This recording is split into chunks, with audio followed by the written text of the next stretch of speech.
David's heart was flaring in anger, and he sentenced the cruel man to death. According to Nathan's revelation, he was the heartless man who lacked pity on the poor. Shocked by the turn of events, David stood silent, guilty of his secretive sin. Why did King David despise the Lord by doing evil in his eyes? What did this mean for him and his household? Before we dive into this story and answer these questions, like this video and subscribe to support us. During the reign of King David, the Lord sent the prophet Nathan with a message. Nathan approached David and recounted a story. In a town, there lived two men, one wealthy and the other poor. The rich man possessed a vast number of cattle and sheep, whereas the poor man owned just one small lamb. This lamb was more than just an animal to him. It grew up with his children, ate from his plate, drank from his cup, and slept in his arms. It was like a daughter to him. One day, a traveler arrived at the rich man's house.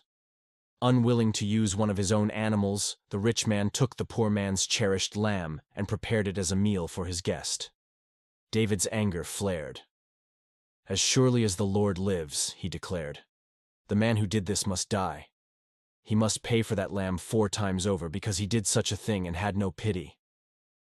Nathan then revealed the deeper meaning of the tale, pointing out that David himself was akin to the rich man in the story. The Lord had blessed David abundantly, delivering him from Saul, granting him his master's house, and giving him rule over Israel and Judah. Yet David had taken Uriah's wife and arranged for Uriah's death in battle. Nathan continued, "The Lord says, 'Out of your own household, I am going to bring calamity on you. Before your very eyes, I will take your wives and give them to someone close to you, and he will sleep with your wives in broad daylight. You did it in secret, but I will do this thing in broad daylight before all Israel.'" David, realizing the gravity of his actions, acknowledged his sin.